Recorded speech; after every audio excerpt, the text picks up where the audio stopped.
Ok les gars, jour 76 pour essayer dans le 13e en partant de zéro. Aujourd'hui je suis content de vous faire une petite vidéo là.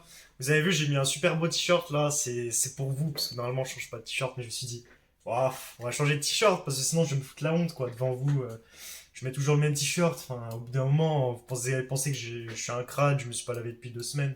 Je rigole, hein. Je suis pas un crade, ok les gars. Du coup j'ai envie de montrer, parce que j'ai pris des super trades hier soir, donc je suis en backtest. Vous voyez qu'en backtest, là, je suis à 146 trades, donc bientôt les 150, donc ça fait vraiment plaisir. En plus, dehors, là, il fait beau, je vais pas vous montrer. Après, vous allez venir. Je rigole, je suis dans les campagnes, de toute façon. Je pense que je ferai un petit tour, mais c'est juste que là, je suis un peu en retard. Et vous voyez, il est bientôt 15 h là. En fait, ce qui s'est passé, c'est que ce matin, j'ai pas beaucoup travaillé. Enfin, j'ai pris du temps à me mettre, en fait, dans le bain. Et du coup, en fait, j'ai réellement commencé à travailler à 10 h. Donc, en fait, c'était tard. Mais aussi, je voulais vous dire que hier soir, j'avais du mal à me concentrer.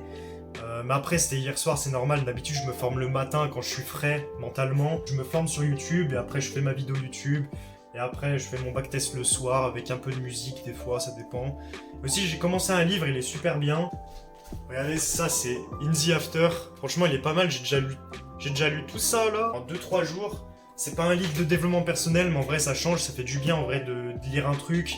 Et puis le soir, de toute façon, lire un livre de développement personnel, je trouve ça un peu débile, mais bon, ça fera le sujet d'une autre vidéo en vrai. Du coup, je vais vous montrer les trades que j'ai pris hier soir, parce que j'ai réussi à super bien comprendre le prix en fait. 6 victoires d'affilée, c'est mon record. Du coup, j'ai fêté ça. Hier soir, j'ai fait youpi. Et voilà, c'est juste comme ça que j'ai fêté en fait. Voilà, j'ai pris des super trades, mais je vais vous montrer ça. J'ai super bien compris le prix. Je vais vous montrer ça. Là, vous voyez, c'est le bordel et tout. Mais je vais essayer de vous expliquer ça. Mais du coup, ouais, même ce matin, j'arrivais pas trop à me concentrer, j'avais du mal à me mettre dans le bain, je sais pas pourquoi. Mais du coup, après, j'ai fait un petit break, on va dire. Après, je suis revenu et en vrai, ça allait bien. Donc aujourd'hui, je me suis formé, j'ai regardé quoi? J'ai regardé 2-3 vidéos YouTube. Donc c'est plutôt pas mal, j'ai approfondi mes connaissances. L'une de mes vidéos que j'ai regardées ce matin, du coup, c'était sur la session de Francfort, donc c'était plutôt intéressant. Donc la session de Francfort, c'était de 8 h à 9 h, et souvent... Alors désolé, je vous raconterai ça dans une autre vidéo, sinon ça durera trop longtemps. Je vais vous montrer, je vais laisser mes dessins, parce que comme ça, je serai pas totalement perdu. Donc déjà, moi, je commence direct à me mettre en 15 minutes. Vous voyez que là, on a eu une grosse baisse, et après, hop, on a fait tout le retracement de cette baisse-là. Vous voyez qu'on était dans un marché baissier, mais là, en fait... Nous, on regarde pas au long terme, parce que nous, on fait du court terme. On a retracé gentiment, on est revenu ici, remplir le liquidity void, tac. On a réagi sur la zone, on est descendu, ok. Du coup, après, je me mets en 3 minutes. Voilà, donc qu'est-ce que je vois? Je vois que là, c'est une liquidité intéressante. Là aussi, on a une liquidité intéressante à venir chercher. Là aussi, tous les bas ici, là, tout ça, c'est de la liquidité intéressante à venir chercher. Mais bref, du coup, en fait, je regarde plus précisément du coup ce qui s'est passé dans la session asiatique. En vrai, la session asiatique, c'est la première session de la journée, vraiment celle qui donne le tempo de la journée, on va dire. Je sais pas si vous comprenez. Mais bref, du coup, on voit pendant la session asiatique, on a fait que baisser. On a pris pas mal de liquidités à la baisse. Donc en fait, on a pris cette liquidité-là. On a pris cette liquidité-là, vous voyez, avec le trait rouge. Vous voyez qu'on a réagi dans cette zone-là. Donc voilà. Donc là, on a pris la dernière liquidité qui a été intéressante, parce que là, vous voyez qu'on a accumulé. Là, boum, on a tout cassé vers le bas pendant la session asiatique. Du coup, je me dis, potentiellement, on a pris assez de liquidité et on va aller faire une hausse. En une minute, on voit un truc très intéressant. C'est que là, vous voyez qu'on a fait une grosse baisse qui était due justement ici. Là, on avait une accumulation. Après, on a pris la liquidité. Après, là, on a encore repris la liquidité. Du coup, là, je me suis dit, cette baisse est due à cette prise de liquidité qu'on avait là-haut. Là, on avait potentiellement une zone intéressante. C'est pour ça que je l'ai tracée. Juste avant, vous voyez qu'on a beaucoup de liquidité. Là, on a des equal high et tout. Là, vous voyez. Du coup, je me dis, ok, on accumule. Et puis là, vous voyez qu'on a cassé brutalement vers le bas. Bon, là, en une minute, on casse pas brutalement. Mais si je me mets en 3-5 minutes, on voit qu'on casse brutalement. On casse vers le bas. On prend le relative equal low qu'on avait là, donc c'est 2 points bas, pratiquement la même hauteur. En plus, juste après, là, on réagit à la zone d'avant, comme je vous ai dit. Donc là, l'accumulation, on a manipulé pour moi là. Donc là, on me crée une pattern que j'aime bien, c'est le breaker block. Là, on me crée ça, boum. Et du coup, là, j'aurais pu me placer au retest là. Donc on a pris la liquidité du bas. Du coup, à l'instant T, le prix a plus de chances de monter que de descendre pour le moment. Il va plutôt falloir que j'achète. Là, en plus de ça, je vois que le prix monte, là il me refait une accumulation. Après là il me casse en réagissant en même temps dans une ancienne prise de liquidité, parce que vous voyez que là on prend de la liquidité. Du coup j'ai tracé ma zone là. Là c'était la manipulation, donc voilà, après le prix il est monté. Donc là on peut dire que ça c'est la distribution. En montant, il nous a fait quoi là, il nous a pris toute la liquidité du haut. Donc là, je cherche un achat. Je vais pas prendre un achat directement là, parce que vous voyez qu'on est dans une accumulation. Pourquoi je n'étais pas rentré en position ici? Parce que en fait, je commence à trader à partir de 8 h. Là, il est en train de nous créer de la liquidité. Il nous fait 3 points à la même hauteur. Donc en fait, elle nous crée la liquidité.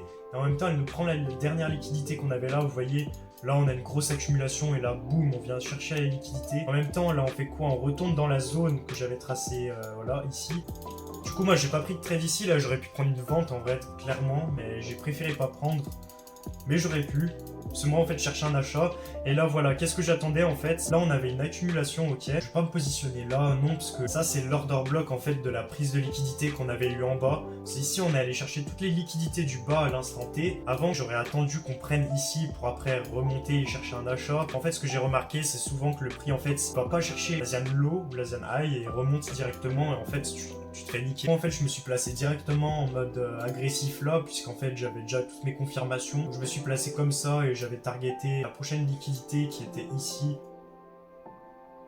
Et du coup, vous voyez que ça passe.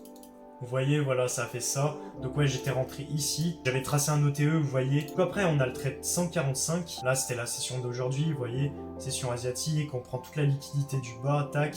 Là, c'est l'achat qu'on a fait d'ici à ici. Donc là, en fait, j'avais coupé ma position ici, voilà.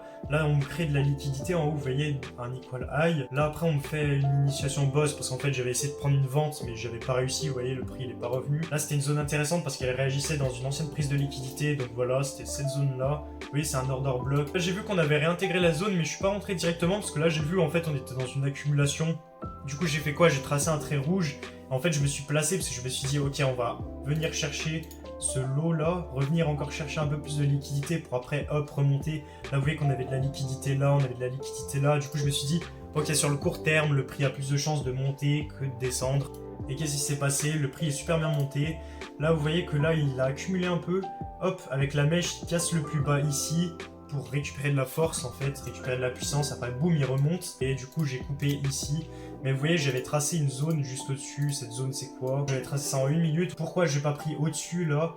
Parce qu'en fait, on réagissait déjà dedans. Vous voyez, là, j'avais tracé une autre zone avant. On avait réagi dedans. Après, du coup, j'ai tracé cette zone. Je vois qu'on réagit dedans. Du coup, on avait mitigate déjà ça et tout ce qu'il y avait en haut. Du coup, c'était cette zone-là qui était intéressante. Du coup, je l'ai tracée. Et je crois bien qu'on avait réagi juste après. Du coup, je vais vous montrer le dernier trade. Du coup, voilà. Je vais vous montrer 5 minutes. Pour vous ayez le contexte un peu, donc voilà, on est là. Là, vous voyez qu'on a réagi dans ma zone, du coup, que j'avais tracé et que je vous ai montré juste avant. On a réagi dans ma zone, donc là, j'aurais pu prendre une position agressive, mais en fait, c'est dangereux de prendre une position agressive. Et pourquoi ça descend? Parce que là, on a eu quoi? On a eu une impulsion haussière, 2 impulsions, 3 impulsions.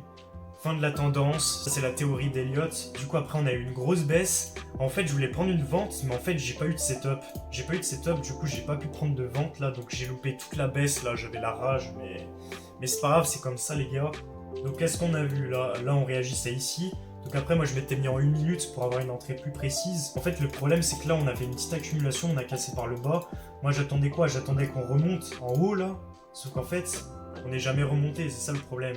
Là, j'ai vu qu'on réaccumulait, j'attendais qu'on casse, qu'on réagisse dans hop, ce bloc-là, pour après chercher la baisse. Bref, ça a jamais fait ça. Du coup, j'ai loupé toute la baisse, c'était dommage, mais bon, c'est comme ça, c'est la vie. Du coup, après une grosse baisse, il y a quoi? Après des prises de liquidité, bah, il y a une hausse. Vous voyez que là, il se passe quoi? Là, on prend ce lot-là, on prend tous ces lots, et là, j'ai tracé le dernier lot qu'on est venu chercher. Et pourquoi après, on est remonté juste derrière? Parce qu'on a pris assez de liquidité, assez de puissance. Et en plus de ça, on réagit dans quoi? Cette prise de liquidité réagit dans la dernière prise de liquidité, qui réagit dans la prise de liquidité, qui réagit dans la prise de liquidité. La prochaine zone, c'était elle. Et vous voyez qu'on réagit dedans. Voilà, donc après là je l'ai tracé rapidement parce qu'en vrai on n'avait pas réellement de zone, mais vous voyez qu'en fait ça se suit, donc c'est franchement pas mal. Du coup qu'est-ce qu'on avait? Voilà, on a tout cassé vers le bas, du coup je m'attendais à une hausse. En plus de ça on avait une annonce économique, on m'a créé un gros déséquilibre, du coup le prix il fallait qu'il retrace. Ça s'appelle du liquidity void, donc c'est quand on a une grosse baisse brutale du prix, le prix va venir retracer pour voilà combler l'imbalance, l'LVG qu'on a. Du coup qu'est-ce que j'ai vu? Là on fait un premier lot, on prend la liquidité, ok, on me recasse, on prend la liquidité ici et ici un tout petit peu. Après je vois qu'on monte, du coup moi j'attendais du coup une petite accumulation.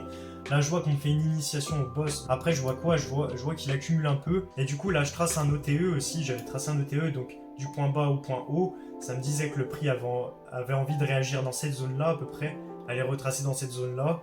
Là je vois qu'on prend le dernier lot, donc ça c'était trap. Moi je me place juste après du coup la prise de liquidité.